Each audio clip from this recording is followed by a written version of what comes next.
everyone. My name is Naima. I'm part of the RPAMN board, and I wanted to thank you all for coming today. So today we're doing our 2024 legislative wrap-up. We're here to share some accomplishments that in this year's legislative session. As a grassroots organization that was founded in 2021, we came to empower and advocate for small providers. We have done incredible work thus far, so we wanted to showcase that to you all. And also showcase our appreciation to state agencies, county members, as well as different partners that work with us throughout this entire process. So thank you all for coming, and I'm going to pass this to my other MC, Amal Hassan. Hi everyone, thank you for coming again. As my colleague Naima just shared, we are the board members of RPAMN.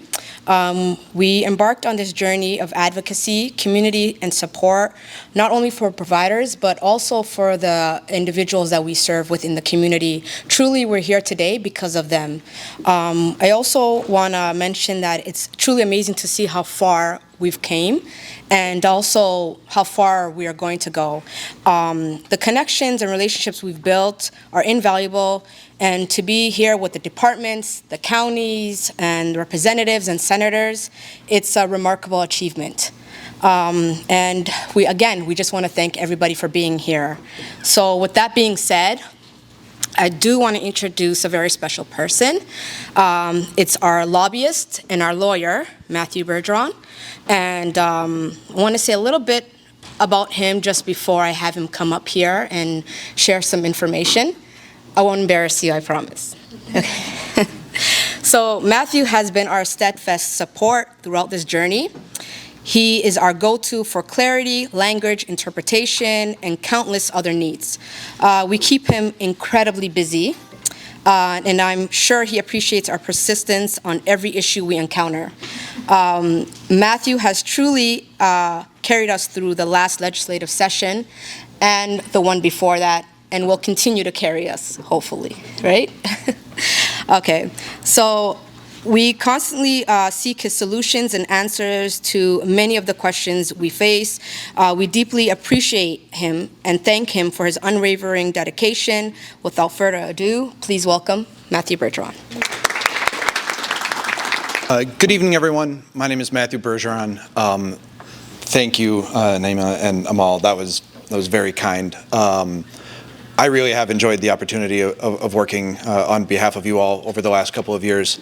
And I want to give some credit back to the board and leadership of RPAMN for an organization that didn't exist 3 years ago to have pulled itself together, marshaled the resources, put together a very strong, coherent legislative platform, engaged stakeholders, and to have made as many meaningful changes as RPAMN has in its short history is nothing short of remarkable. I've been doing this, I just finished my 14th legislative session in one capacity or another, and it's rare to see a group come together so quickly and have such agency and effectiveness. So a lot of that goes out to you all for participating, for you all for engaging with legislators, coming to the Capitol when asked, reaching out to legislators when asked, but also just the leaders that you have here and the tireless work they do. Because one of the interesting things in an association like this is you're all still running your businesses, right? You know, they're your professional advocates in that space. And so to be able to run your businesses through the challenging times and facing the various obstacles that you are all working with, and then be able to do this is really remarkable. So I just wanted to throw that back. You can go ahead. Kind of covered me already. Just for those of you who don't know, this is something that all law firms make you put in when you do presentations. I'm giving you some information. I believe it'll all be correct. If you have questions, talk to somebody specifically engaged to help you. Well, surprise, surprise, the liability and compliance guy has a little CYA for himself. Surprise, surprise. All right, so here's what we're going to talk about. I'm going to give just a couple minutes about the legislative session in general, and then a very high-level summary of a few pieces of legislation. I will note that RPAM has a much more substantive, detailed legislative report that goes through a lot of these things that is available to members, and that includes a lot of things outside. Today I'm focusing on kind of the human services spaces, but that report gets into a lot of labor, employment, wage and benefits. It can say other things that impact business owners, particularly human services providers, that are worth being aware of, even outside of like the MDH and DHS space. So, legislative session started in February. Had new leadership in the Senate. That kind of changes the dynamic a little bit. Senator Dietzich had to step down from that role, and Senator Murphy was elected. The majorities were generally unchanged, with a very narrow majority in the Senate for the Democrats and a rather small majority in the House.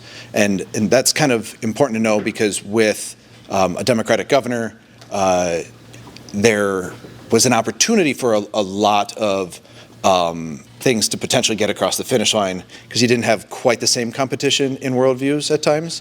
That being said, with narrow majorities and a variety of other things going on throughout the legislative session, it was far from an overwhelming one-party control kind of situation. This is, it's not like a Republican majority in South Dakota or something like that, where it's like 45-9. So very different, but kind of an important backdrop. Next.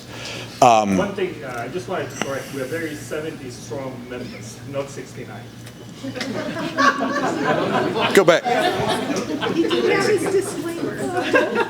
So it was. We call ourselves 70 strong members.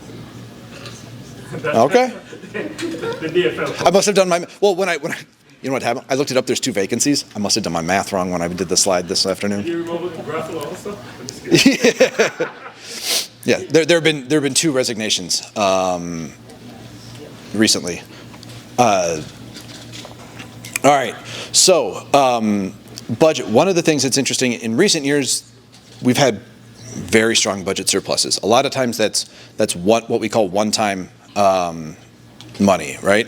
That is super useful for some things, but it doesn't really support long-term investments and reimbursement rates. Those are harder to do, even when you hear surplus. So you hear, $14 billion. Well, that's not forever, right? Like a lot of that was one-time money. It was a much smaller. So the conversations in recent years have been more, a little more narrow than you would get from like a newspaper headline. But in February, the state was looking at, a surplus in this biennium, generally one-time money, but situations where the budget forecast into the next biennium wasn't as good, and a deficit was projected in February. And structural imbalance, if I were to use the nomenclature of the day, before Representative Noor corrects me again.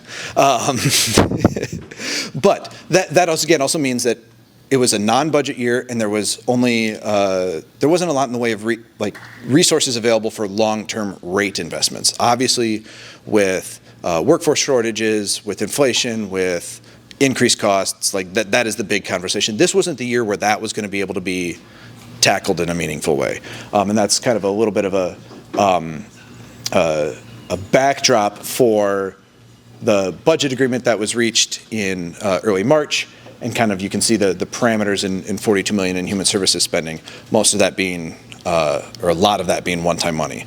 So that's just kind of the backdrop I wanted to give when we talk about really some significant things that were accomplished this year. I think is all the much more significant because it wasn't a budget year and the surplus dollars weren't there the way maybe they have been in recent years.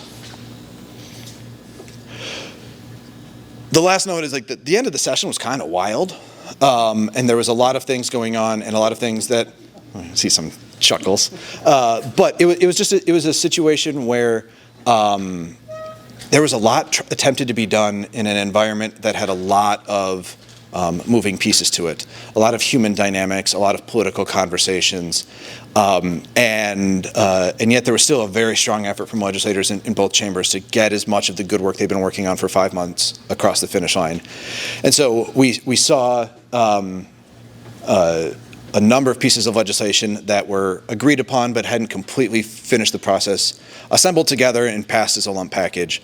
The reason that's important to note is Minnesota does have a requirement in the state constitution that legislation address a single subject. There is some conversation about whether or not this package and some of the things we're talking about today is vulnerable to a legal challenge.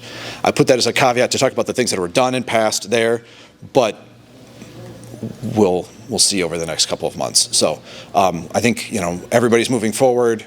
There have been bills challenged under this in the past that have been upheld. The bill's been fine, and so I don't want to make things to sound more vulnerable than they might be. But I also have that caveat, so nobody's absolutely floored if things change down the road. So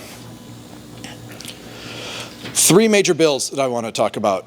The first was the Omnibus Human Services Policy Bill. One of the first things was an RPM priority on that. Many of you have operated in cities that require municipal licenses.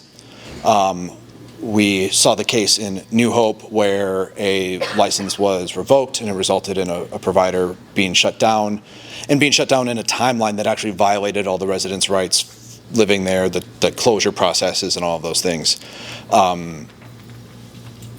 RPAM worked along with ARM, who represents like the CRS settings and the group homes, on legislation that essentially says if you're an assisted living facility or a CRS setting, licensed under 245D, 6 or fewer, operating in a single family home, you're protected under state zoning laws. This says you don't also have to have a municipal license. It preempts that additional licensing. The idea being you're licensed by the state, those public safety things are already being accomplished there. This is, redundant and subject to those kind of like local pressures as it relates to individuals with disabilities living integrated in the community. That was big because the League of Minnesota Cities and Metro Cities did not support that. Had been fighting on a variety of fronts against a number of restrictions as it relates to local control in zoning, land use, housing in particular. But it was a really strong partnership with ARM. That was a big thing we worked on a number of hearings and ended up getting that passed into the final bill. That's effective already. Got a message today about one city that maybe didn't catch the memo. So we're working on some of these things. But that was a really big lift. But one of the underlying goals of that was to make sure that providers and their residents have that security, and it's not subject to the person down the street who maybe wishes somebody else lived there. So, number of other policy changes, and again, there's more detail in the legislative report, but a handful of other things relating to assisted living director requirements and processes, correction orders, a handful of things in the 245D space. A number of these came from other trade associations as well. Some of these came from the state agencies, but a number of things moving in there that kind of advance as part of a policy bill. For those of you who may not be familiar with it, a policy bill is generally things that don't cost the state money to implement, and so it can be pretty technical at times, but also quite significant, particularly for licensed entities. So that was one piece. The second big bill was the Omnibus Human Services Supplemental Appropriation Bill. So again, this is that same human services package, but for things that did cost money, whether it was in the form of grant dollars and things like that go out to other organizations, reimbursement rates that go out there, or just things that in order to actually make the change or do the work, the agency needs resources to do it. And so you can see up here, probably the top priority going into this session over the last couple of years has been talking about how small assisted living providers would be able to relocate from a single family home where they were providing services to another, and to be able to do so in a way that didn't impact their status as it related to serving individuals on CADI or BI who are under 55. So it involved working with both the Department of Health and the Department of Human Services. It involved working with a variety of advocacy and stakeholder groups, including the Ombudsperson's office and others in that space, to try and find a path that had enough process for folks to feel like they weren't going to be uprooted, but also to ensure that there was an expeditious timeline for providers who maybe were renting the home they're providing services in, and for one reason or another either have the opportunity maybe to acquire a property of their own, have a little bit more stability there and move, make some improvements and move, or who are struggling with a landlord situation. And so that was a really big piece. That was something I spent 2 years working on, and I know RPAM started working on even prior to that. After a really substantial stakeholder engagement process last summer and fall with both agencies and other stakeholders, we were able to get compromise language across the line. And I'll just note that both Representative Noor and Senator Hoffman, who are here today, were instrumental in ensuring that that's something that has a lot of moving pieces and have a lot of opportunities to, like, we just need more time. Like, we'll wait another year. I didn't wait another year, and that was really, really impactful. You can kind of see here some of the parameters about how providers will be allowed to move, some of the restrictions that are on it. Again, these are things that are intended to ensure that individuals who've chosen to live in a certain place continue to be able to live where they chose, at the same time recognizing that providers, particularly small providers who maybe don't control the real estate, have that vulnerability, both to their business and also to the clients they're serving. Go. So again, just some notes. There's, again, it's not just about being able to move your license, it's also about being able to maintain your ability to serve the clients you have who may be under 55. Another piece was securing an opportunity to seek resources. It's a competitive grant program out there for some culture-specific provider outreach, and it was important for RPAM to be able to find an opportunity to engage with you all and have some resources and staff support to engage with folks to work through the various changes, the licensing evolutions and things like that. And so now this is an opportunity. This isn't something guaranteed to the organization, but it's an opportunity that they sought to be able to put together a good plan and go forward with that. And so this was a big project, and I think that will be of real value and use to you all as providers going forward. And then I know I'm running out of time, but I just want to tick through, and again, there's a more assumptive report. There's some opportunities to provide support to providers who are transitioning in slightly a different way. There's some new mental health and de-escalation training requirements that are kind of part of being an AL facility. There's some good work done on food code changes, recognizing that certain commercial kitchen code requirements didn't make a lot of sense in small single-family homes. That had never really, some of that was working through things that weren't contemplated when the AL law was written, because at the time most people were thinking about the larger senior-focused, multifamily feeling apartment settings. And so there was a lot of good work done there. Some things on services requirements, staff orientation, portability. So a lot of good work came out of that big stakeholder process I was talking about before.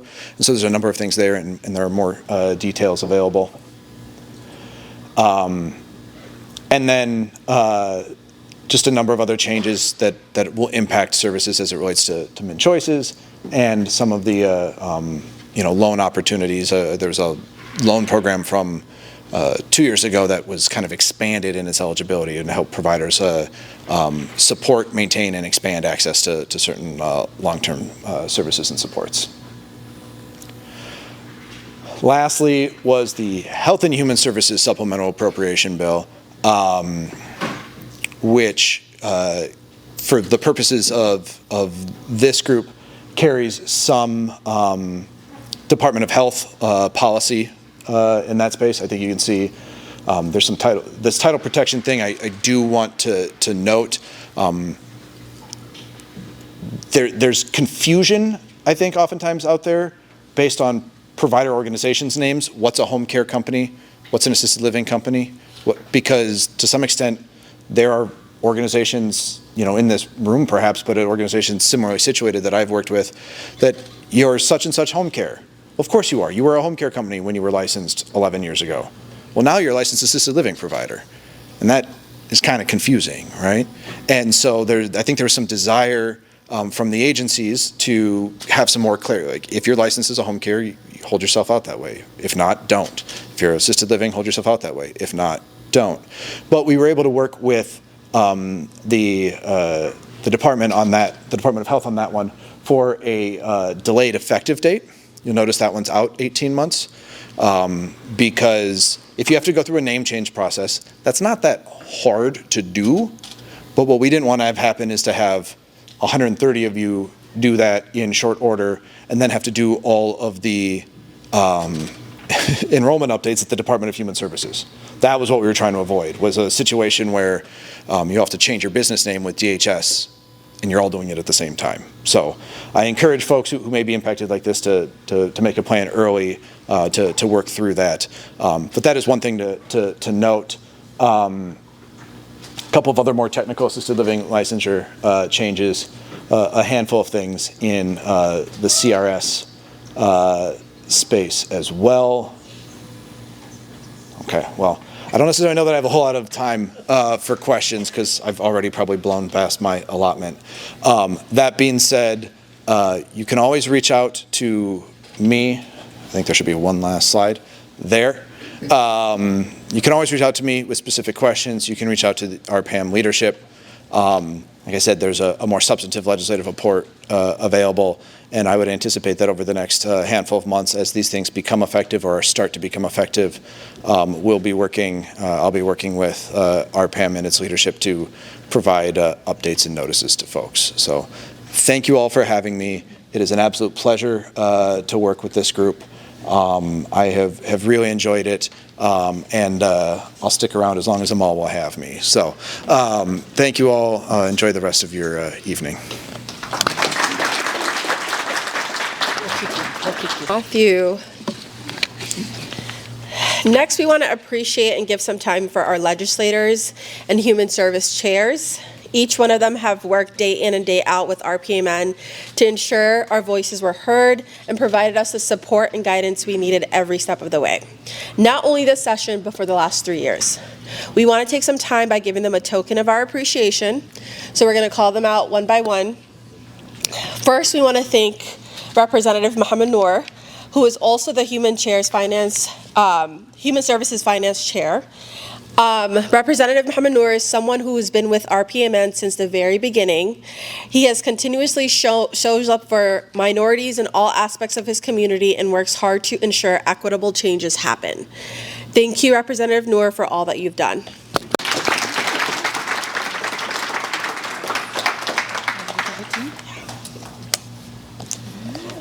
You can say a few words. You want to say a few words? Go ahead, we'll come and talk. Okay. with the chair. Okay, so next, I'm honored to introduce Chair Hoffman. He is the Senator for Strategic Planning and a policy leader with 25 years of experience. Wow. Do I have that right? Makes me sound old. Over 25 years. Old, I'm yes, just yeah, kidding. yeah. Okay, so Dang. we've spent many late nights in your office. Mm-hmm. And I can truly say that you offer the best snacks. Yeah. That's true. It's true. Christy? Yeah. Water, too. Water, chocolate. Yes, Coffee. Bona. Yeah. That's good. Pretty much, yeah. So you, Chair Hoffman, you've been an unwavering champion and supporter for the vulnerable population. You always prioritize the needs of the providers to help us better serve our communities. Essentially, we're here because of the communities and because you continue to stand by us. It's something that we do not take lightly. So thank you, Chair Hoffman, for your dedication and your support. Thank you. Yeah. Thank you. You're very welcome. Thank you. Here we go. You gotta hand it to me. There you go. We're going to do. So Senator Omar Fattah was here, but he had to run. But I'll just say a little bit for him, and you'll accept on behalf of him? Sure. Okay. It's gonna cost him, you know. Yeah. Senator Fattah is one of the youngest members of the Senate. He carries a wealth of knowledge and experience. Since the beginning, he has also been with us, steadfast supporter of RPAMN. He's been a champion of our cause, and he's always been a person of his words. Whether he's in office or with his family, Senator Fatah has always answered our call. He's a dedicated advocate for the vulnerable and BIPOC populations, and we truly appreciate his support as well. Thank you. Another picture? Yeah, we should do a group one. Okay, sure. Yeah. And we can do the quick spiel and then leave. Yeah, And then we'll do okay. it. Okay. Is that in the way?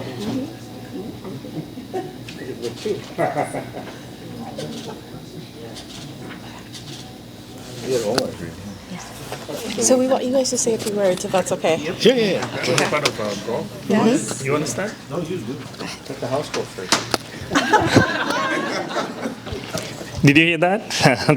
The House leads, the Senate follows. Yes, that is correct. Is that how it is? Well, by Constitution, it's only the House that can provide any appropriation. Is that correct? That is correct. Absolutely. Then, Any bills of significance have to generate from From the the House House. first, so. absolutely. So the House But the lower leads. chamber is the House, just to let people know. Just to let you know, if you The want. upper chamber, right, Dawson? Thank you very much. Well, I'll defer to that, to that issue. We usually say we are the higher compared to the Senate. You can see the way we work. So good evening, assalamu alaikum. It's an honor. Thanks for the recognition certificate. Quite frankly, this is a labor of love. The work that you do supporting vulnerable individuals. As you care for them, you're providing a significant service to the state of Minnesota. So on behalf of the chairs, I just wanted to say thank you. And the work that RPAMN did in terms of from the inception to where they are today, it's a testament of the work that you have done. Legislation takes time, change takes time, understanding of a complex system, which we address them each and every single day, is something that you have shown you want to be sitting at the table, you want to be part of the stakeholders who are making the decision. To be able to be incorporated into work that we do is the result of the things that you have seen today. So congratulations, number one. And I want you to keep up because the work is never done. It's every year there's a new system that we're trying to prevent some of the challenges that you're facing, but also ensuring that you understand in how you do compliances, and how you understand the changes that we're making. Quite frankly, there's a lot. And if you look at the Department of Human Services budget alone, some of the things that are missing from the slide is the projected focus, in terms of how we spend. CADI alone is overspending on the projected focus by $500 million for the work that you're doing. And what I say usually is if there is a need to provide services to those who are disabled, to the most vulnerable members of our state, we have to do the right thing. And quite frankly, this was a small part of the package of what you had in what we do every single day. This was non-budget year. The minority, which is the Republican, they have got the right to be heard and speak up on issues.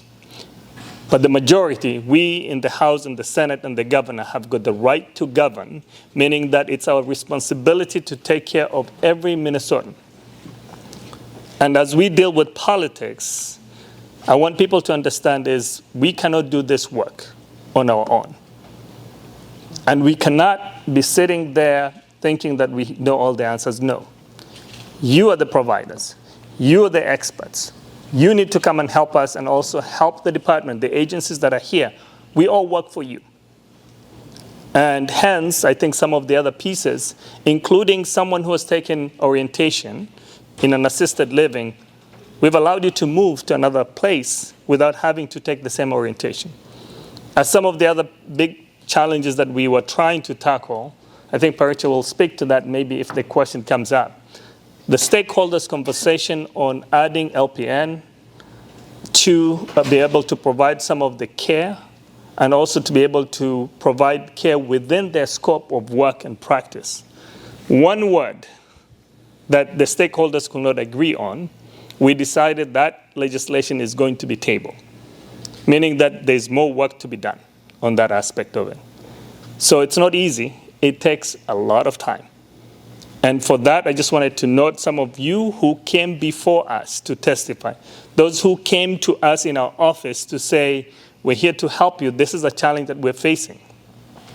You've done a great job, but there's more work to be done. So with that, I just wanted to hand over to the chair in the upper chamber, right? Mr. Chair. So I want to spend the next 45 minutes talking about Luella would have been laughing too, Robin, so I'm glad that you're... It's nice to see, where do you get a room? You got Department of Human Services, you got Hennepin County, you got our ombudsman, you got folks in here, MDH is here, to listen to what's going on, and to listen. Do you remember when we were meeting at the Minnesota State Building? Do y'all remember that? And yes, and you had the question, you might ask the question, how do we contact? What should we be doing, right? It was like this fragmented thing, and we all said, you gotta go to singular person. Somebody's gotta be that person who's delivering the message, right? The collective message. And that's what you did well. The thing you embark on is the success that we had is the things that were achieved is because the collective voice through one person or two people actually was a way to do that.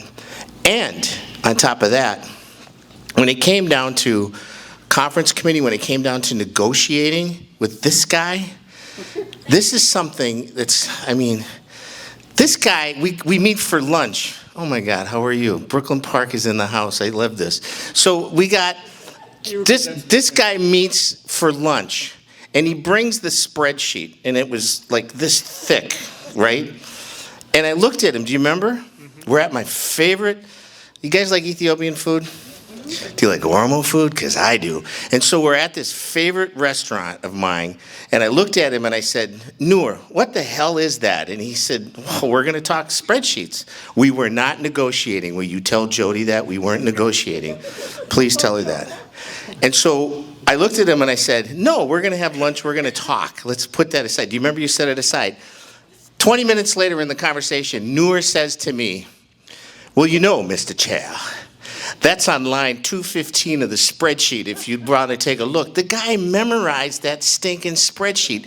So you know going into a conversation the wonky wonk that you have and what a gift he is to the state of Minnesota. What a gift he is to when we negotiate. Most chairs negotiate by handing a piece of paper across the street. Matt, where's Burdick? No, not Matt Burdick. Where's Matthew Bergeron? Matthew Bergeron used to work for somebody, and that's how they do it. They pass a piece of paper, and it's like, here's my offer to you. I'm going to scribble on a piece of paper. What did I do when a piece of paper was put in front of me? I think I threw a temper tantrum when I left the room, right? But in this case, in two sessions, he and I, do you know how many pieces of paper we exchanged back and forth? 0. Because we engaged in conversation. And that's what you all did, is you engaged in conversation, right? Help us understand what the issue is, but not just give me the problem, but come up with the solution about what it is that's there. And you all did a great job on that. Look, I sound like I'm from the South, and I'm not from the South, but everybody in this room collectively did what needed to be done in order to get a singular piece across the line. And so hats off to you. Thank you for your leadership. Thank you and welcome aboard. Thank you for this honor. It's great to be here, and I love serving with this guy. So there you go. My brother from another mother, he's also from Oromo. No, I did not send him the offer that he got mad at. So it came from, it was somebody else. I won't say who that was. It wasn't you either. And so I think you get what we do. I just wanted to remind you, the session ended. We're thinking about the next session that is coming up as we start thinking about 2025.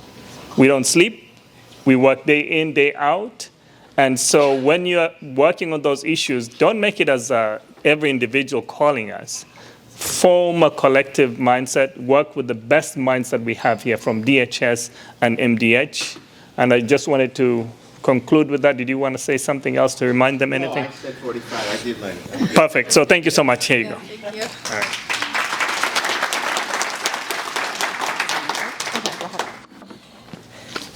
Thank you. Next up, we have Maria King, the Division Director from MDH, giving us some key highlights. So, welcome.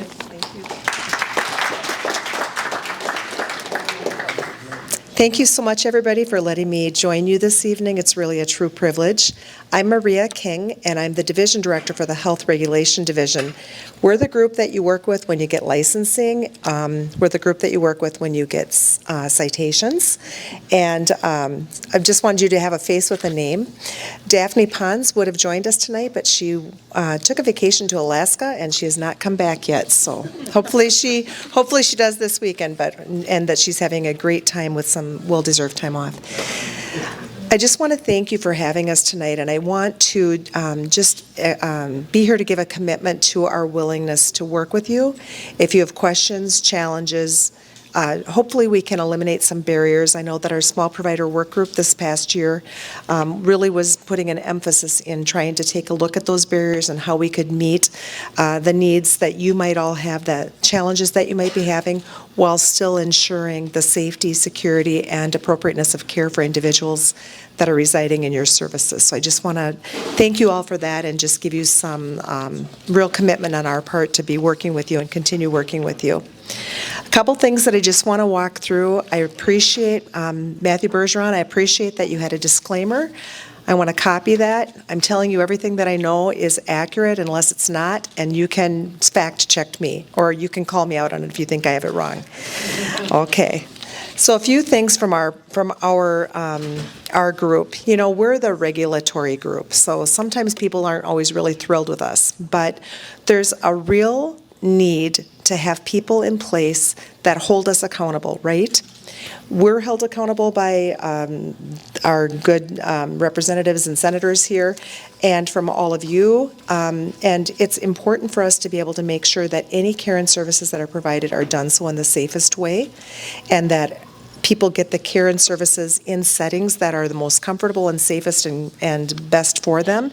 And we do that by regulation. And that's not always a really popular topic, but I just wanted to walk through a couple of things here tonight. There were some changes to legislation. So you all know that on August 1st, there will be the change with being able to share dietary manager if you meet certain criteria. And I wanted to let you know that the department has many different agencies in it, and the Health Regulation Division partners with our Environmental Health Division to conduct our kitchen surveys. And those kitchen surveys inspectors, they're food inspectors, they're going to be out doing these surveys. They've already got a plan in place for how they're going to be implementing the change, making sure that they're talking with you, giving you an opportunity to describe if you're sharing the food service coordinator, if you're using the 2-compartment sink and one side's being used for hand washing and those kinds of things. They'll be asking questions. They'll be making observations to make sure that things are being done appropriately, and they'll be identifying any concerns accordingly. So just wanted to make you aware of that. As far as the facility relocation plan, this is one that's not yet implemented. It'll start in March of next year, but this is something that we are working on. I would ask that if any of you have some suggestions for us about what might work the best for you or make it the most make it more understandable for you, how we're going to be implementing that we would like to hear from you. And if you need my email address or phone number, I will give that to you. I can make sure that your leadership here gets it and that it can be shared with you. But we want to hear from you.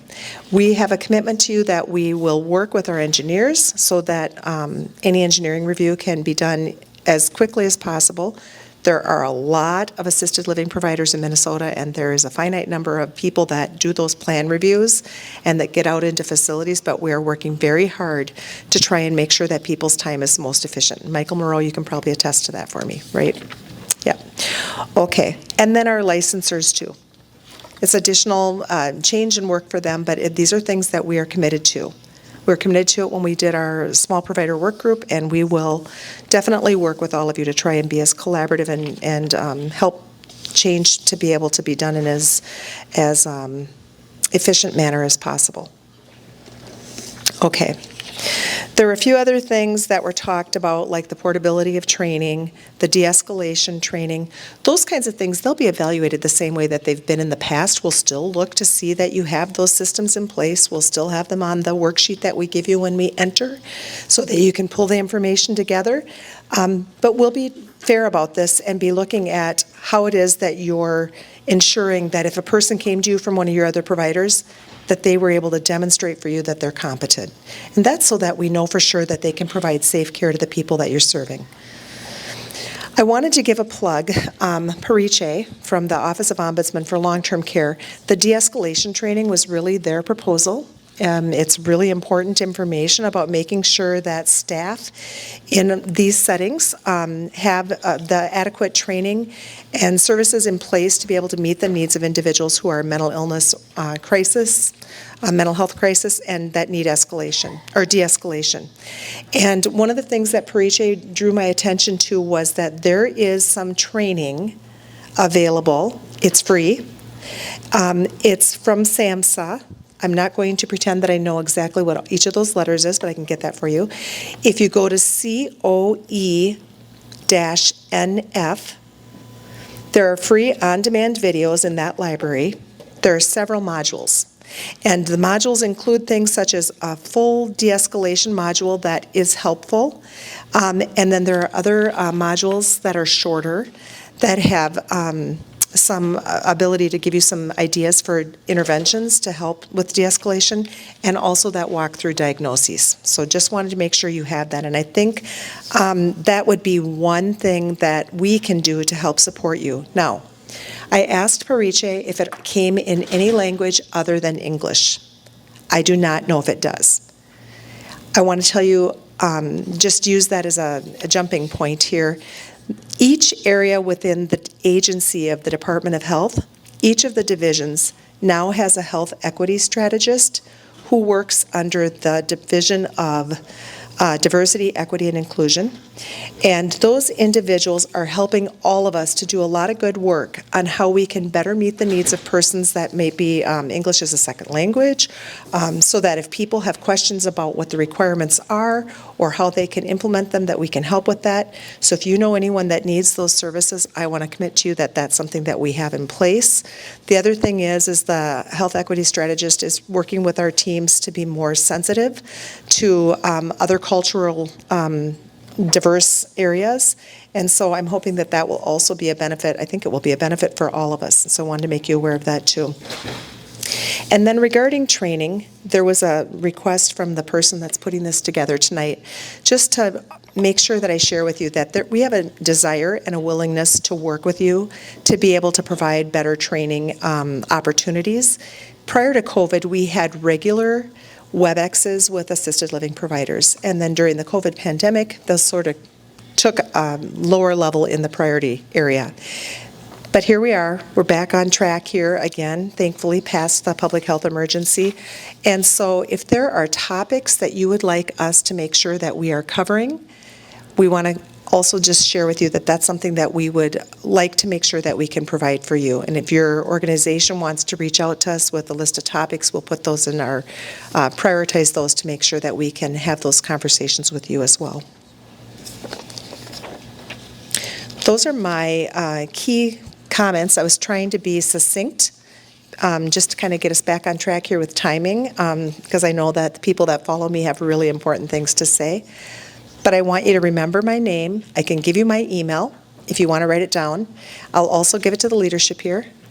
But it's Maria, M-A-R-I-A, .king, K-I-N-G, like as in king and queen, at state.mn.us. And I just want to thank you all again for the work that you do, for the people that you serve, and for your willingness to partner with us. So thank you so much. Thank you so much, Maria. So next, I'm pleased to introduce Natasha Mers. She is the Assistant Commissioner of DHS. Natasha has been incredibly supportive of our efforts and initiatives. We have had frequent and productive meetings with her, and her dedication and collaboration have been invaluable to our progress. Natasha will walk us through a presentation, a PowerPoint presentation about acute and complex care transitions. So please welcome Natasha. It's really great to be here. Thank you so much for having me. And before I walk in or I walk through some of the slides I have to share with you, which might be too many for my time, just notice on that. I just want to give a big shout out and recognition to RPAMN. When I think I first met members of the board, I was the division director at the Disability Services Division, and when the organization was just starting to form and figure out who it was and what it wanted to be, and it has been just my absolute privilege and honor to be just to watch how the organization has developed and represented the interests of all of you as providers, and then just to watch also your influence and your ability to change the public discourse and help us get to better public policy solutions as we work with the legislature as a state agency. So I really want to say thank you for your partnership. I also want to say thank you for the way that you come into partnership, that when we are having these productive meetings that Amal talked about, really, I feel like the partnership is very honest, is very direct. We know that in Minnesota we have a lot of racial and ethnic disparities and things that happen that white people often do better than their BIPOC counterparts in a lot of different social determinants of health. And we know in the department we have huge work to do to try to bring those disparities down and close the gap and really have really honest conversations about structural racism that's built into our different systems and what our responsibility is to address those. And I have always so appreciated the way RPMN is truthful and constructive with us, and it has been just a really important part of my learning and development in my previous role and my current one. So I just wanted to say thank you for that in addition to the public policy wins and the dialogue, that there are impacts, I think, going on, at least I'll speak for myself and my organization, from the partnership and the collaboration and the learning that I have been able to have through my conversations and work with RPMN. So thank you for that.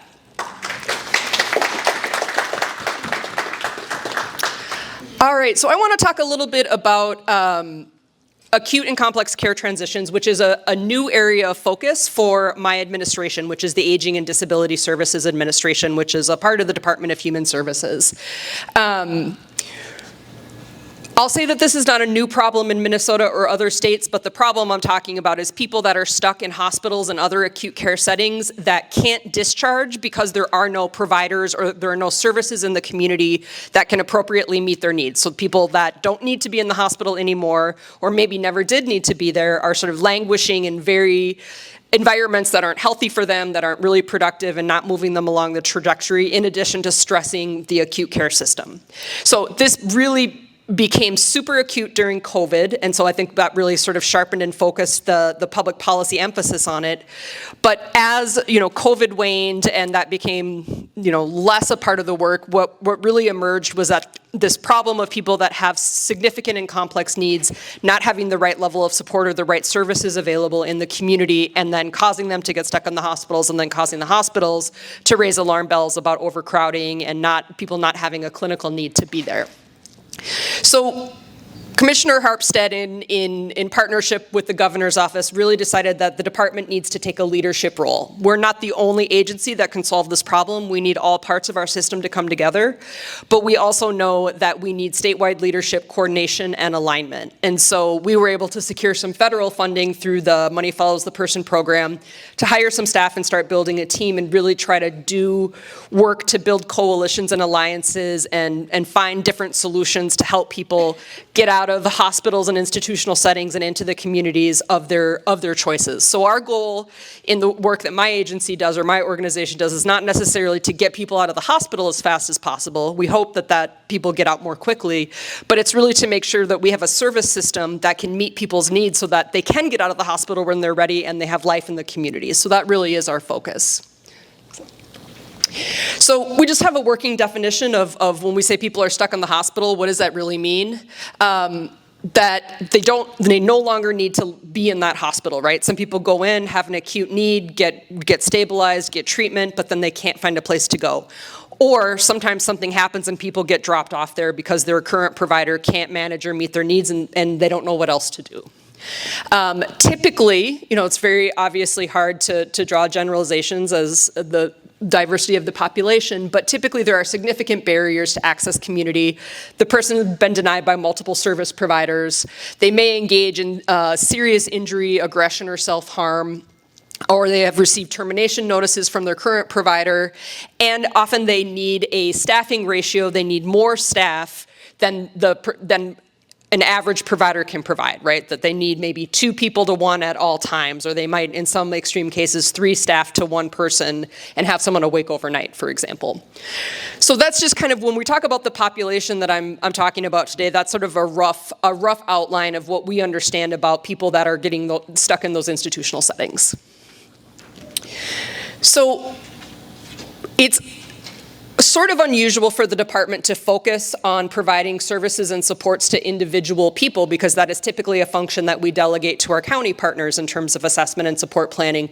But picking up this work and trying to really work in collaboration with counties and hospital systems and providers to find out how can we help more people move faster has been an important part of the efforts that we're making. But we also know that in the long run, what we need are systemic solutions, and that each person kind of stuck in the hospital is the result of some type of system failure or system gap.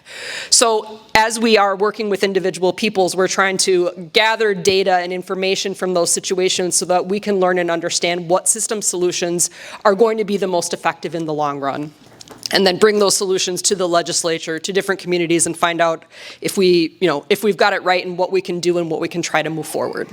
So we do focus on understanding how the system interoperates together, and I want to acknowledge that we have a very complex system in Minnesota, particularly and maybe especially in our Medicaid space. So you all are having, as you know, to navigate between the Department of Health and their regulation division. You're going to have to enroll with DHS. You've got to meet the requirements for Medicaid, right? We have a lot of different moving parts in our system, and that's just for kind of the typical provider. And it gets even more complicated when we're supporting people with complex needs that might need a rate exception, or might need, again, a super high level of staffing and very specialized training and clinical support. So we think about how those systems interact together, and we really try to take a holistic view. So typically, who's getting stuck? For children, they're often engaged in the child welfare system. They might have an open adult or child protection investigation. We certainly see an overrepresentation of Native American children in child welfare needing community placement. Often kiddos that may have autism spectrum disorder or some type of neurodiversity in their definitions. And for adults, tends to be, those that may have criminal histories, high medical needs, or multiple hospital stays, and again, some of that aggression and self-harm. Again, this is just a high-level summary. It's certainly not exhaustive or descriptive of the entire population, but just this gives you a sense of who we're talking about. So the thing I really wanted to share with you all, and it's a little bit outside of the scope of kind of what happened in the legislative session, but I want to share it because it is really a North Star and a foundation for the work that we do in aging and disability services. And it's embedded in federal regulation, but we really look at these principles that we call positive support principles as our North Star for how we want our system to deliver services to people. So I want to spend a little time, if you'll indulge me, walking through a high level, like when I say positive supports and person-centered practices, what do I really mean? And how might it apply to all of you as service providers? So maybe raise your hand if you've heard of person-centered practices, if that term is familiar. Great, okay. And the term person-centeredness is embedded in a lot of regulations already, right? It's in 245D, it exists in some of the nursing facility and assisted living regulations. And it is one way to think about ways to serve people in the human services system, right? So what's important to a person, what's important for them, and the balance between. And that when we work to find that, if we're providing services to someone, we typically do a better job providing services to that person. Positive supports is a broader term that encompasses and includes person-centered practices, but it has a broader scope. And the reason we like to talk about positive supports is that it involves different modalities that come out of behavioral health, out of disability services, out of kind of basic positive human psychology. And they all share kind of core values, these positive support practices, and they can be used together. So person-centered supports and interventions that demonstrate cultural competence and respect for human dignity, and that typically are more effective than using things like punishment, seclusion, isolation in response to what we might consider unwanted behavior. So when we think about that person that's stuck in the hospital that has really aggressive behavior, let's say, right, and that's on their chart, and that's what follows them, and that's what providers get information about. And often in that hospital setting, they're already in restraints or they're secluded and isolated, and we see that that exacerbates unwanted aggressive behavior. And if we could find a way to work with providers and people to get person-centered plans and understand what's important to that individual patient and help deliver that in the community-based setting, naturally, many of those unwanted or acutely aggressive behaviors tend to fall away. People complain about environments that are toxic to them with their behavior. They'll typically start verbalizing that if they use words to communicate, but over time when that environment isn't working for them, the place they're living or they're receiving services is not effective or healthy for them, they will complain with their behavior. And so we need to use that as that kind of our core understanding of humans have behavior because it makes sense to them in that particular context, even if that behavior is seen as unwanted, aggressive, harmful, damaging. So positive supports gives us an alternative way to look at why people might be behaving the way they are and to make changes in how we serve them or changes to the environment in which they're delivering services that are more likely to work better for someone. And again, typically that means some of the unwanted behavior goes away. Positive supports also are evidence-based and promising practices, so they're things that we know work because they've been tried in different systems and across different populations. And they include sort of the ongoing assessment of, is this the effective intervention? We might try one thing in the positive support zone and it may or may not work. And if it doesn't work, that's okay. Let's move on to the next tool, or that means we need to communicate and talk with that person receiving services more deeply to understand what else might be going on so we can change our service plan and support plan accordingly. And they're often implemented together. So, next slide, please. So just wanted to show you a list of some of the positive behavior support strategies that are out there in the world and may be familiar to many of you as providers, again, coming around from multiple different modalities. So what all of these things have in common is they recognize the inherent value and dignity of a person and that they use that as the foundation and the core for how people are delivering services. It puts the person at the center to be able to tell us or tell our service providers, this is what I want and need, versus having the system decide what that person wants and needs. And I want to just speak a moment because I know a lot of you provide culturally specific services and supports to members of your community. And I think sometimes what I want to be really clear about is when positive supports are done well and when they incorporate whatever culture, norms, and things that are important to the person into that service and supports plan. So we know that culturally specific and appropriate services, including communication, how you talk to someone, how you work with them, is a really important way to deliver positive supports effectively. And so they work together. So it's not just culturally appropriate services, but those that are delivered in the combination with different positive support interventions. So I'm probably spending too much time on this for this event, but it's something that I'm really passionate about and I'm really think is sort of our key to supporting all Minnesotans, but particularly people with complex needs. We need to be delivering really good balance between those clinical and medical interventions with positive behavior supports and good plans and good support for the staff that need to deliver those plans. So talk just a little bit about, my friends at the Department of Health might appreciate the public health triangle here, where we talk about things that everybody needs at kind of the bottom of that triangle, right? Things that all humans need to be happy and healthy in their community, and you can see some of those things listed there. And then as we move up the triangle, we're talking about fewer and fewer people. So when we talk about people with complex needs and the need to find system solutions, what I'm talking about really are people people at that very tippy top of the public health triangle. That we need a combination of all the things that occur on those bottom two parts of the triangle, plus some very specific targeted interventions and work to help support people. So it is very resource intensive, it requires coordination, it requires expertise across multiple disciplines.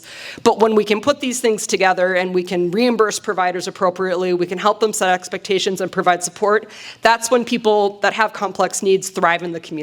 And I know that you probably all know that from just the experiences you have serving members of your community that maybe had behaviors or things like that, that this is a really important way for us to think about how we set up our system. So I wanted to just take maybe 2 or 3 minutes. I'll do a time check. How am I doing? Okay.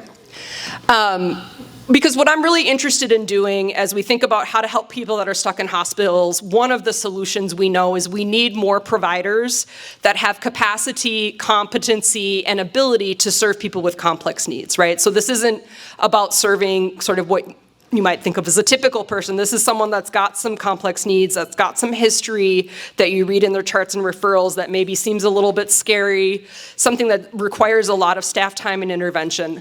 So I wanted to just see if I could get any of you that feel comfortable to maybe say, what would it take for you to be able to expand your capacity to serve people with complex needs? Maybe you already do. And what would it take to help you get better at that, be able to do it more often? And for those of you that maybe aren't in that zone of services right now, what would you need to take the first step? In the idea of like, I really want to understand how we can expand the provider community's capacity to do this beyond what's currently happening. One other thing, we would need the right license, especially with the CRS transition. Assisted living, we're not caught it. I'm a mental health worker, especially not know about it. So the first thing we have to start with the license, and then the second thing is the funding. What is the funding choice? Because if you having some clients some patients that really need 2 to 3 person on them, then we talk about what is the funding for that program. So those are the 2 things I think we would really need. Yes, thank you very much for that. And regarding the funding, so you had mentioned CRS settings and 245D licensors, there is the ability to get rate exceptions to be able to pay for people with extraordinary needs. The other thing that my team does is we have access to some state grant funding to be able to perhaps add funding or things that the waiver might not typically cover. So I think those are all super good points, and that comes up a lot in terms of provider capacity. Like if we take CRS, I mean, any resident that have high need, probably they have high property destruction. Is there a funding to repair, like if they break down the whole house, you know, because I've had that experience. Yeah, I'm sure you have. So yeah, when I mentioned that state grant funding, a lot of times that's what we're using that funding to pay for, is to be able to offset the costs of either remodeling a home or fixing destruction. So that grant funding lasts typically, the extra grant funding through 27. So we also have to look at some ongoing appropriations for that, but that funding is available today.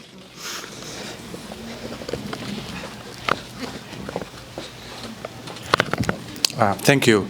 I will also say collaboration or with from other services.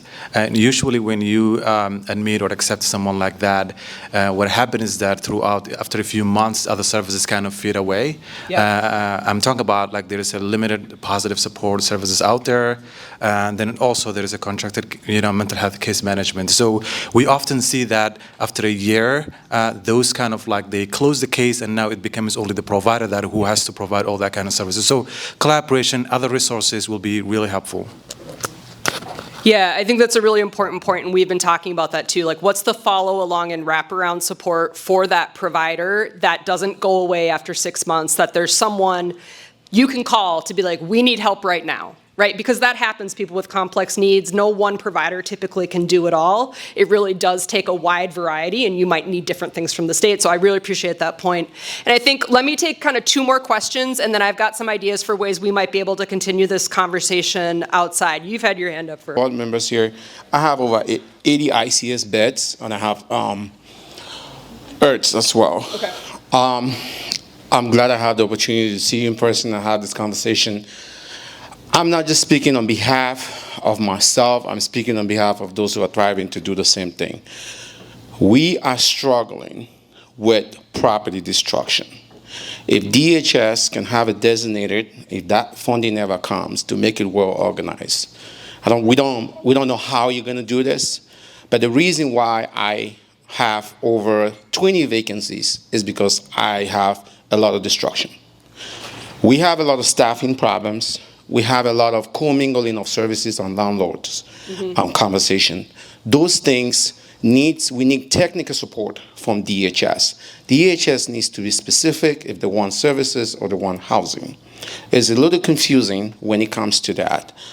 Rolling out a program like the last program that the department ruled out, which was ICS, very unorganized, and I bet you even Trump's lawyers cannot interpret it. It's as complicated as that. So I want to say we need support for education of our staff and technical support, and let's not ignore this. The county is the backbone of what we do. Let me make that clear. And the reason I'm saying that is because the county needs to provide education to our contracted case managers who are in a battlefield with us, and it always seems that we're in a WWE session. So we are trying to service people. We need education. The state needs to train the county case managers. So when we're talking to them, it's not a strange man language. So we understand. We are for the client. All of us are for the client. But sometimes it's difficult because the education is stuck somewhere. Education, technical support, and property funding. Got it. Thank you very much. Hi, Natasha. Thank you so much for the opportunity. I am Florian, currently supporting Green Lakes Homes as the Director of Operations. And, great question here. To feel confident admitting people with complex needs, we found several gaps in assessment of the patient. Just understanding the needs of the patient is very critical to providing good services. Yep. So if there's a way to, fill that void and gap of, the current state of the patient and whatnot, I think it would make it great just opportunity to provide great services to the client. Thank you. Excellent point. Yes. All right. Bonds over here. Thank you.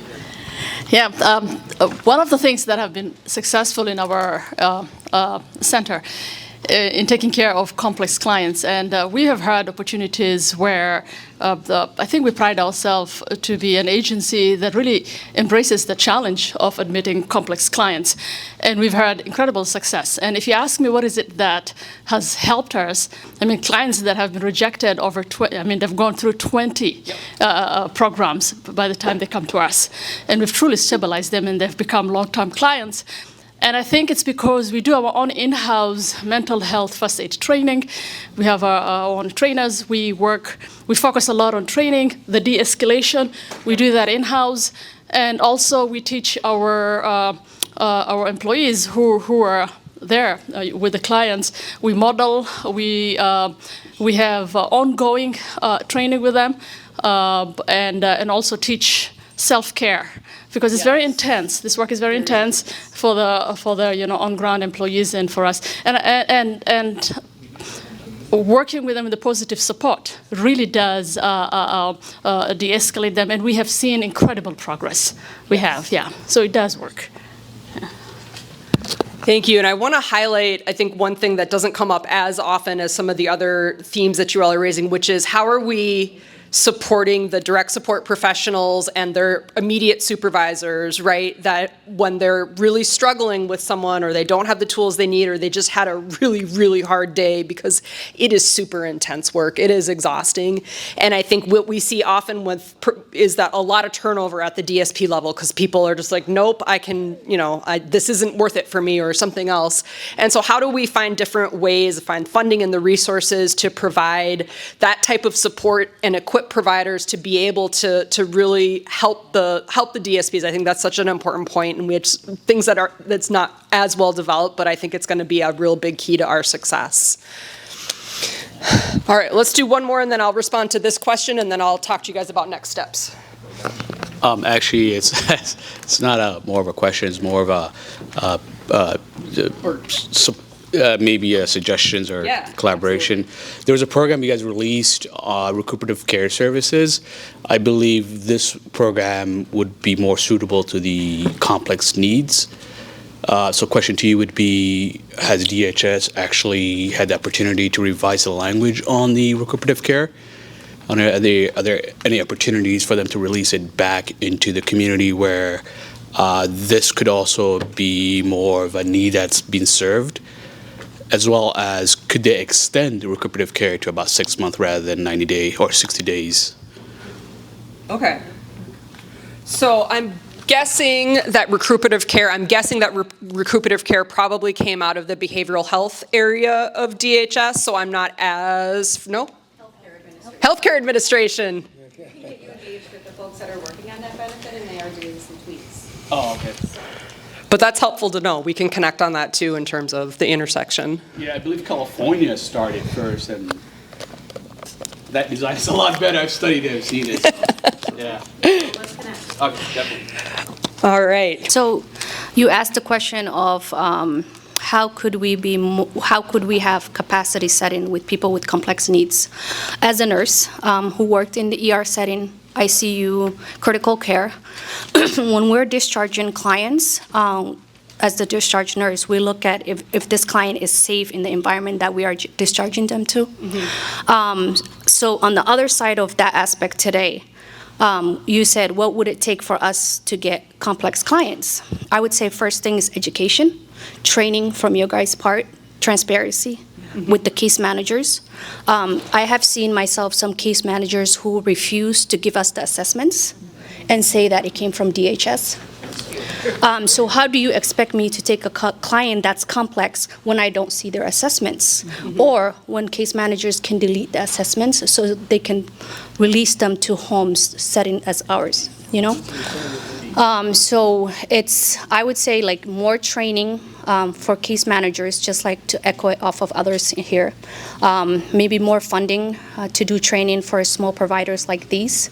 I would say number one, we are very successful with our clients, and I think the reason is we do a lot of training for our employees. Yep. A lot of training, mental health training, de-escalation training. A lot of that helps with the clients to sustain in these homes, and we don't have a lot of turnover because it's not about getting paid for these employees. It's about having compassion. It's about wanting to do this job because it takes a lot to be a ULP. So just training them and giving them all the help that they need to continue to serve these individuals who have a need in our community. Wonderful. Thanks for that. I hear all that. So I'll kind of buzz through the rest of my slides, and I did a question too. Is DHS planning to open to converting more assisted living facilities to CRSs? And we could talk all night about that.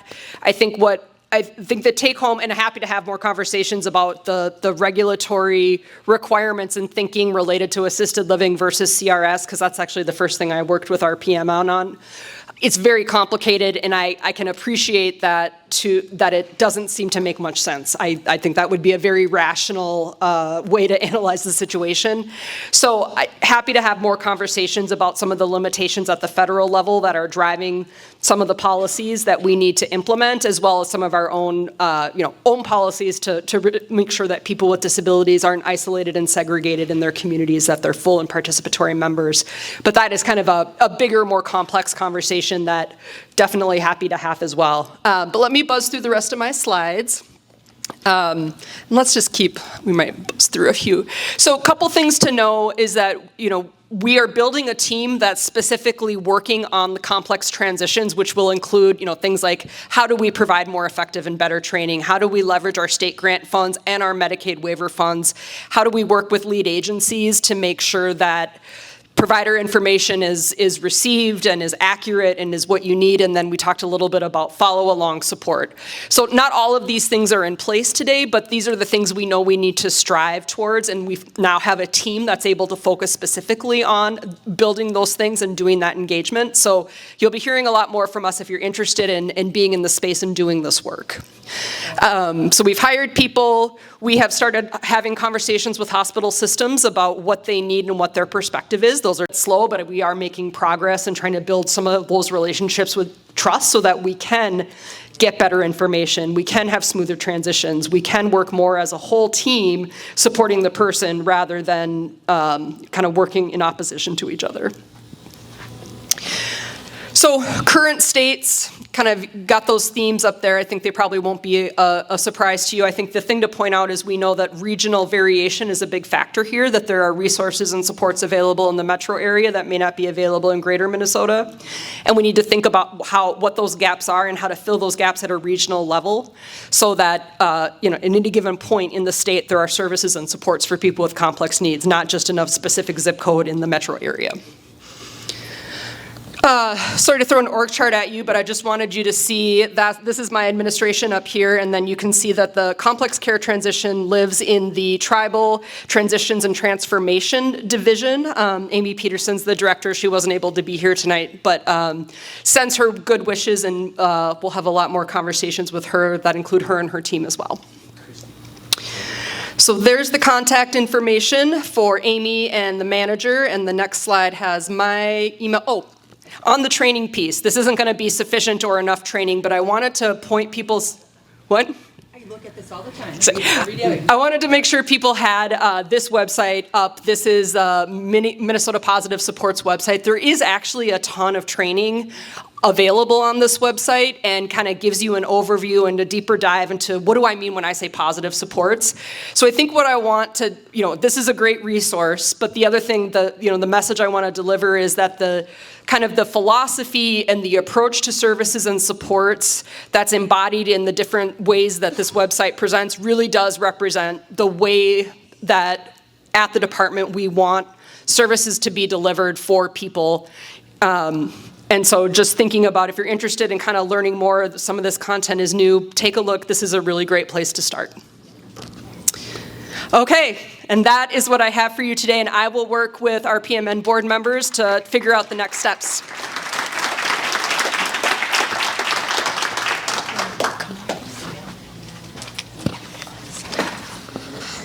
Thank you. Next, we have Adele Demian, a research associate from the University of Minnesota, who will discuss more about their recent study highlights and focus groups. Welcome.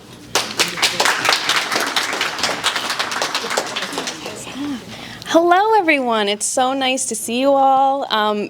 This is actually perfect because the commissioner perfectly queued up this study for me, so I don't have to give a whole lot of context pieces.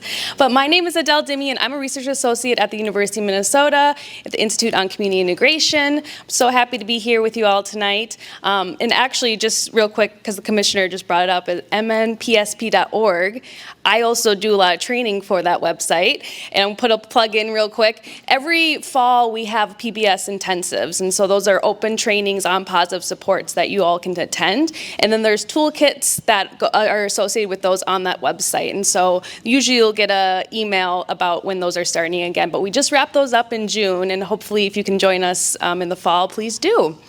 So I have the privilege to be here today to talk to you all about a study that's underway right now. We're in data collection, fast and furious data collection, because what's really exciting about this study is that it's going to directly lead to legislative asks. So what we are wanting to do with our study, we're going to our community partners.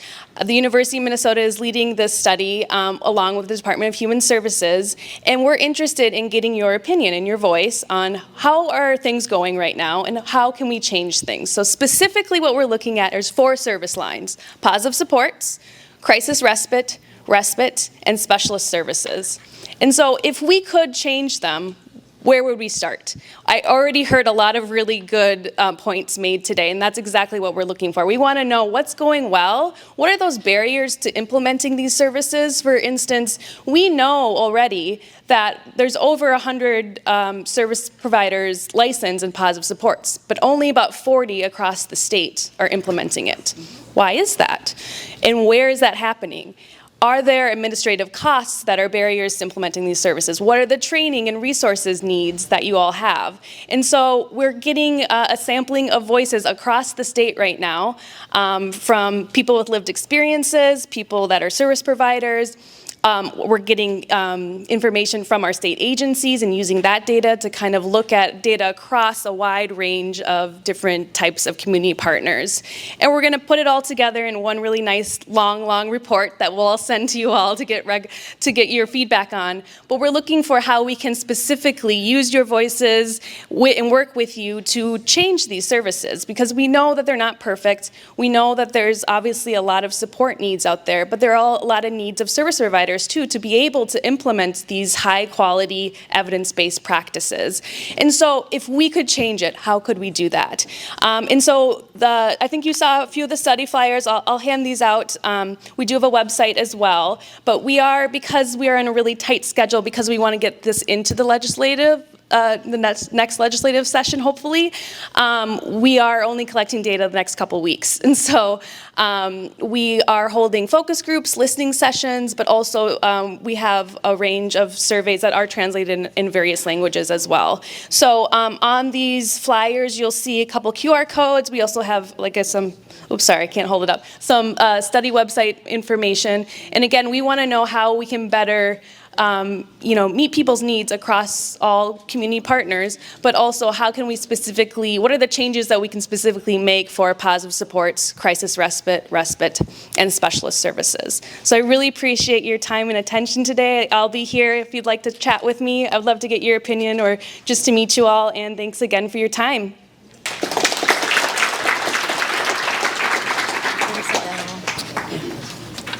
Hey, thank you, Adele. Give a quick thank you for everybody that came out today, the departments, the counties, the senators and representatives. We're going to allow for a short Q&A, very short Q&A. I'm only taking 4 questions. Hello, everyone. Thanks. My name is Nur Kassin. I work for Avian Care LLC. We provide ICS services, the program that gentleman talked about earlier. My question is to DHS. We have clients who are 60% of them were homeless, and now they live in their homes with dignity and safe environment. Everything is good, but there is one issue. We have more clients who want housing, and there are apartments available in the units, in the apartments that we have, but we need DHS approval in order to upgrade our capacity. So the capacity setting process is taking up to 2 years. For example, in the month of June, DHS processed one application, one ICS application, the whole month of June. There was Juneteenth, or maybe it was 19 days only, business days only for that month, but one application for 1 month it's going to take 2 years to add 1 bedroom to your capacity. So I was wondering, what is the holdup? What's causing this issue? It was not like that before.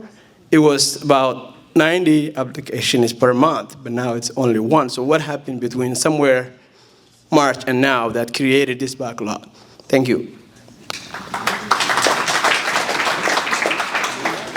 Anyone from DHS? It's a good question. I think the issue of ICS, if you ask me, I'm not a fan of ICS, to be quite honest. Because you may end up having someone who has got complex needs, and you give them the keys, and problems arises, we have got a liability issue. So we need to be more cognizant of the number of licenses that have been requested for ICS. It has been a significant couple of hundred requests. And based on the information we have, 40% are active. The rest are inactive. Licenses have been issued.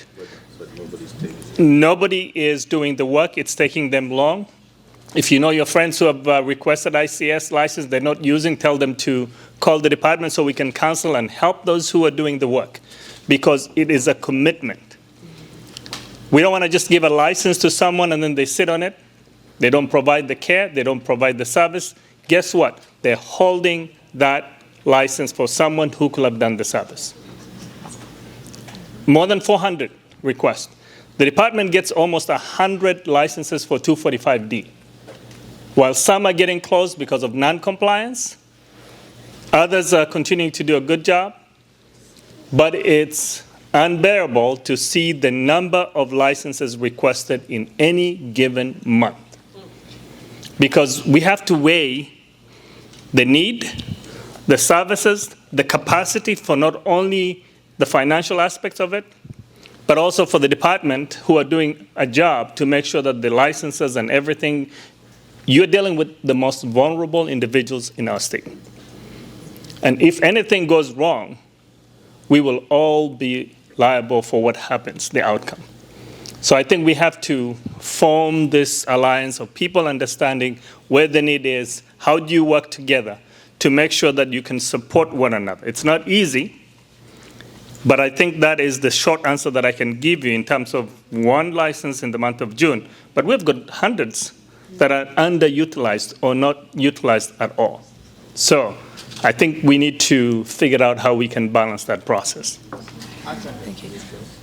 You can help? So I just want to say one more thing about ICS. We're constantly talking to Matt from DHS, and it's an ongoing process. As Representative Noor has pointed out, there is really a multitude of aspects to consider when it comes to ICS.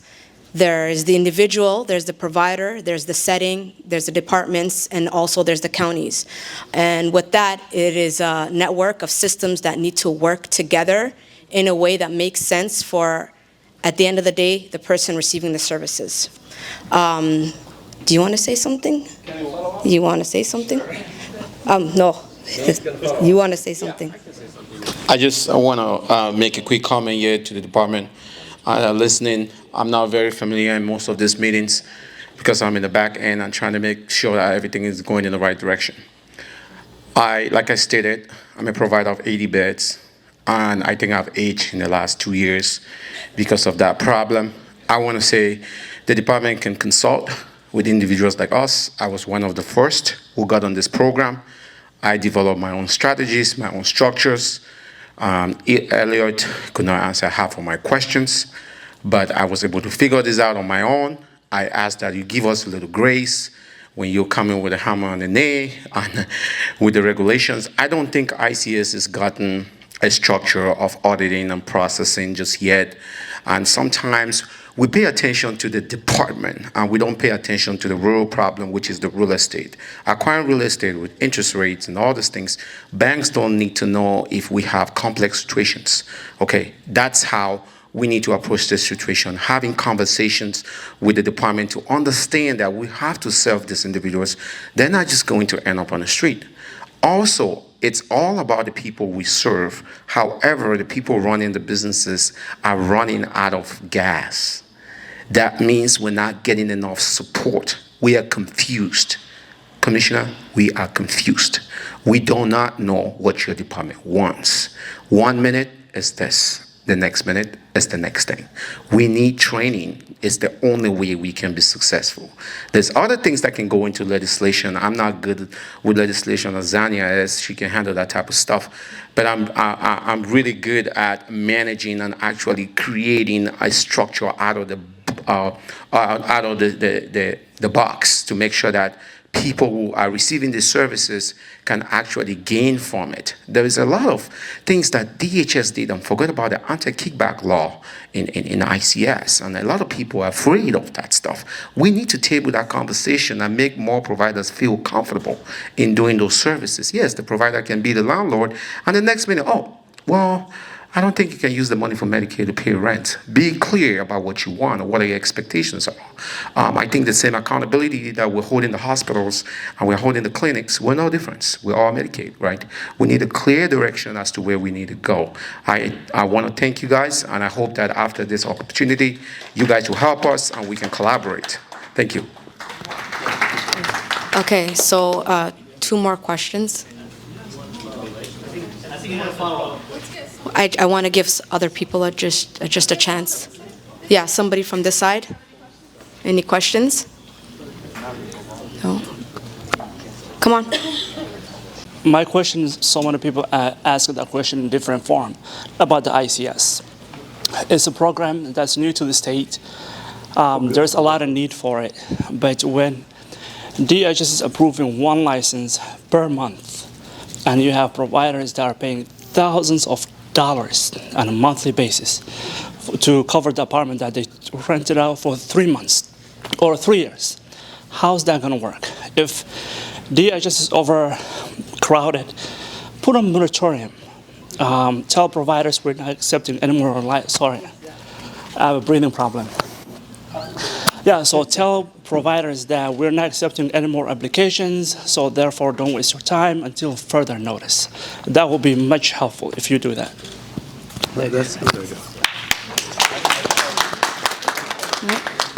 You know where they're going. Yeah, the assisted living got relocation, and I think a lot of people are very excited about that. I want to talk a little bit about ICS though, because I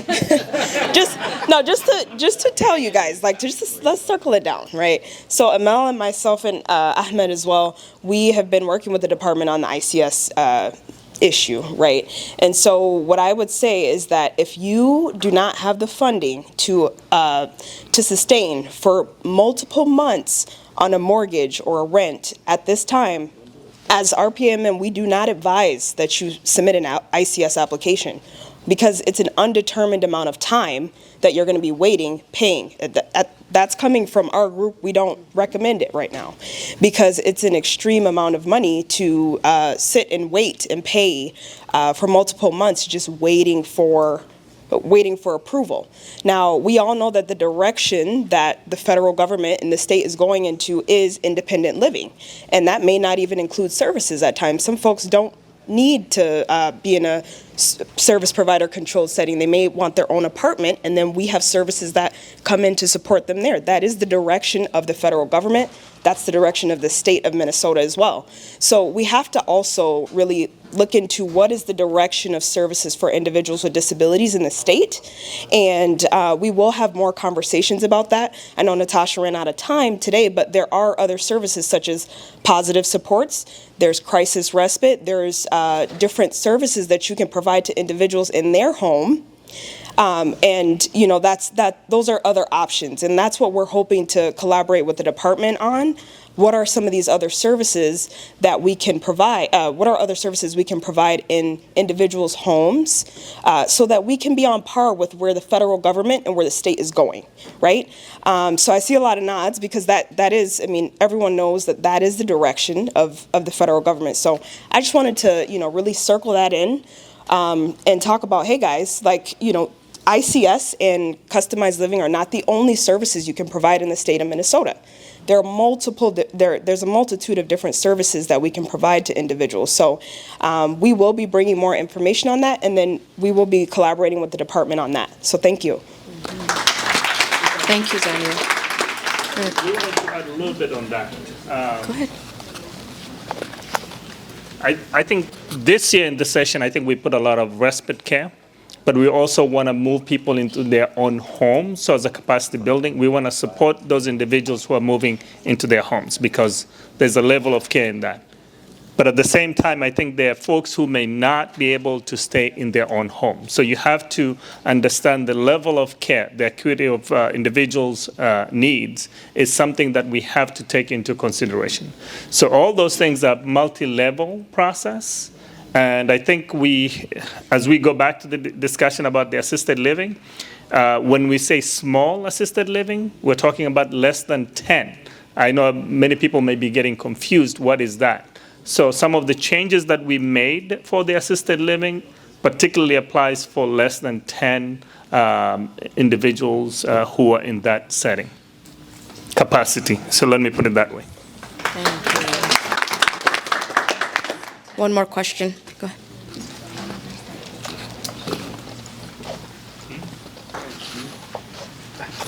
ahead. In regards to assisted living, I know that there's a lot of providers, a lot of colleagues of mine who basically opened the license but have no resources or network of case managers to bring in clients to their homes. So is there a statewide network of resources that they can access to bring in clients to their homes? Because they wasted a lot of money in the whole licensing phase and the whole renting a house thing and all of that. So if there is a statewide network that these new providers can access to get clients into their homes. I mean, they are saying there's a lot of clients that are in hospitals that are out of housing needs. So there are providers who have capacity but have no network to connect. So is there a connection point that can happen? I think with assisted living, the problem most people are having is the age limit. I know quite like a few assisted living that have to close down because they cannot get 55 and above. Residents, they keep sending them the younger age. So I don't know if there's anything that can be done about that, if there are people that need services out there. Okay, so where can providers access residents and also the age limit? Anybody wants to answer that? This is a quick answer for the Q-Care referrals that Natasha was talking about. The department reached out to RPMN and to collaborate on that. We sent out a poll and information to our members. So if you are a member of RPMN, you should be getting that information. If you're not, I will have you subscribe and become a member so that you get that information. All right. I need your answer.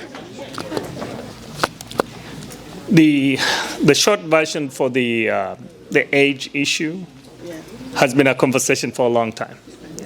And nobody said that you cannot open an assisted living, that you're going to serve a private pay in a small setting capacity. But then at the same time, I think when we talk about the age issue, 55 and above, and because of the waiver program that we have as a state, we've been going back and forth. And there's a particular reason why I think the setting was done in that way, because most of the people who were grandfathered into the assisted living was more designed for the elderly and aging. And then some of the folks that we gave opportunity to transition to the CRS, there were few, there are about 200 and something that decided to transition on time, so they're no longer considered as an assisted living setting, so they can become CRS. But then now it comes to the question, that's why we have got ICS and other programs that can provide some of those needs in a different setting than putting them in an assisted living, which was basically designed to support people who are 55 and above. So that's one of the challenges that we have. And many people think of the old program that existed, providing home and community services under different license that was before the assisted living. And most of you have been grandfathered in, and that's why you were able to provide care for those who are 18 and above. But because of that, you are part of the big soup that were moved in. If you are not in that setting, you are going to be in different setting. We have a moratorium in many things, including the CRS. There's a moratorium. I think it has existed for a long time. And so that means within the scope of those who are existing, we are hoping to continue to provide that care and support. And if there are opportunities in different programs and other places, we'll have to look through legislative process to figure out where do we place individuals who are 18 and above, even the children who are in different settings, so that they can get the care that they need. Thank you. Natasha. Thank you, Chair Noor, and thanks everyone. I wanted to just provide a little bit more of the federal context that might help maybe explain some of the things that Chair Noor laid out so effectively, which is that the federal government routinely publishes regulations about how states are allowed to use Medicaid dollars, right? Medical assistance, and in this case, we're typically talking about the waivered programs, CADI, CAC, BIN, DD. And so in 2014, the federal government published what's called the HCBS, Home and Community-Based Services Final Rule.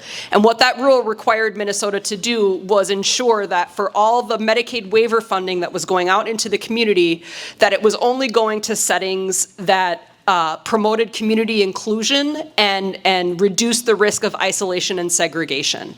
And so with that, we developed tiered standards that allowed people that were currently serving people in assisted living to remain in business, and then created a new pathway for new providers to come in. And I know I'm saying it like it's simple and it's very complicated, but I wanted to just share that that is the rationale behind a lot of our policy directions, is that the federal government and Minnesota policy, I don't want to blame it all on the feds, but that the utilization of these waivers are really to promote people living in their own homes, in communities, or in residential settings that have the impact of incorporating them into their communities, not living in an institutional setting. And I'm not asserting that's what's happening, but that's the federal government and the policy. And so, appreciate comments about it being very confusing and that needing more training and technical assistance. And I hear all that and agree with it. I also want to just point out that in the Medicaid space, the rules are always changing. And so that is part of the market, is that, the feds just published a huge access rule for home and community-based services that is bigger than the final rule in 2014. I think it may have, I don't know what impact it's going to have on the provider community. It has a lot of moving parts in it. And we'll certainly be going through all of our stakeholder processes. But just to say that the federal landscape changes, Minnesota has to react, and often we're needing then to go to the legislature to get authorization to make changes to programs, policies, and funding to align with that. And that process is never going to end, likely. It's always going to be a continuous process.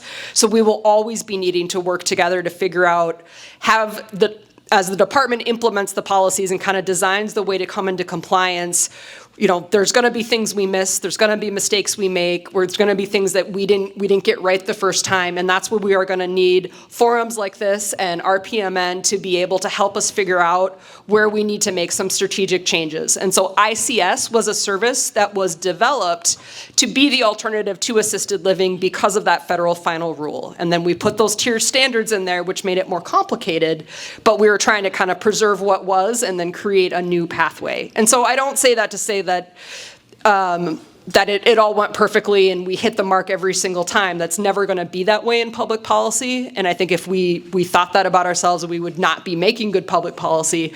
But the iterative process is always going to be a part of being in the Medicaid marketplace and the Medicaid space. So just wanted to kind of frame that up to say this is, many years, and there's going to be more changes to come. Some we can anticipate and some we can't based on that federal action. Plan in the state, you've seen one Medicaid plan Correct. in the state. Yep. So what Natasha was going through is absolutely part of the whole problem, but it's Minnesota's ownership on this one. And so you can actually get, and when I did my federal work, it was really the states coming and saying, this is what we're doing, these are our options, we're not asking permission. And so it's kind of a fine line you draw there, and you just laid it out on what needs to be done yet, that's complicated and it's good. That's all I wanted to say. Ladies and gentlemen, Mahmoud Noor. The question that we should be answering is, I think we had about utilization. Give us $1 billion, then maybe not coming from our time. How much was underspent? Well, there isn't much because we are overspending with projected. So basically what I'll tell you right now, we have got projected imbalance in our budget system for the state. Meaning anything that we spend, we have to think about the tails, not only right now, but 2 years from now in terms of how we set the budget priorities. So sometimes when we do programs, you open up for more utilization. That means more people are going to be receiving the care and the service. Yes, we want people to get the care and service, but how much will it cost in terms of what we set in our budget as a state? Assalamu alaikum, magacaygu waa Amal Ahmed, and maanta waxaa ku haysanay inta event for DHS, MDH, the counties, RPAMN was hosting. We had legislators and we have representatives here. This event was about the successes we've had throughout the year for the legislative session and the successes we hope to also accomplish in the future. Thank you.